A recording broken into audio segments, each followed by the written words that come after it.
Ayah Brigadir J tanggapi permintaan maaf Ferdy Sambo, sebut masih ingin tunggu proses hukum. Ayah Brigadir Nofriansyah Yosua Huta Barat alias Brigadir J, Samuel Huta Barat, merespons permintaan maaf mantan Kadif Propam Polri Ferdy Sambo atas kasus kematian putranya. Sebelumnya, Ferdy Sambo mengucapkan permintaan maaf kepada orang tua Brigadir J setelah menjalani proses pelimpahan ke Kejaksaan Agung pada Rabu 5 Oktober 2022.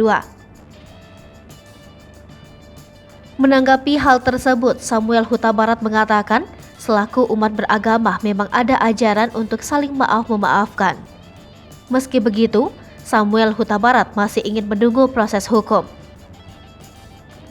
Lebih lanjut, Samuel Huta Barat menyatakan dirinya tak ingin tergesa-gesa mengucapkan kata penerimaan maaf tersebut, sebab masih ingin menunggu keputusan persidangan soal hukuman dari Ferdy Sambo dan tersangka lainnya. Sebelumnya, Ferdy Sambo menyampaikan permintaan maafnya ke keluarga Brigadir J setelah pelimpahan ke Kejaksaan pada Rabu 5 Oktober 2022.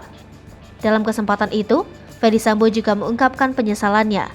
Meski menyesal, Ferdy Sambo tetap mengatakan istrinya tak bersalah pada kasus ini. Diketahui dalam kasus pembunuhan berencana Brigadir J di rumah mantan Kadif Propam Polri Ferdy Sambo telah ditetapkan 5 orang tersangka. Mereka adalah Ferdy Sambo, Baradae atau Richard Eliezer, Bribka RR atau Ricky Rizal, Kuat Ma'ruf dan Putri Chandrawati. Adapun terkait perkara obstruction of justice terhadap penanganan kasus kematian Brigadir J, ada 7 orang yang ditetapkan sebagai tersangka.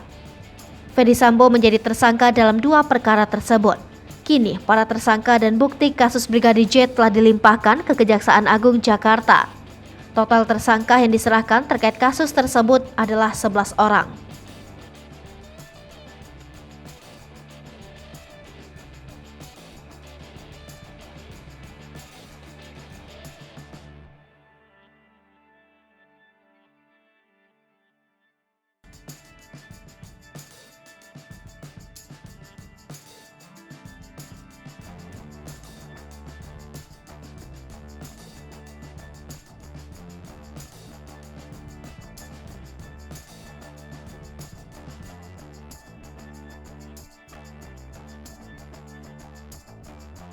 Pemirsa Sri Popo TV, jangan lupa komen, like, dan subscribe, serta tonton terus berita-berita terupdate lainnya ya.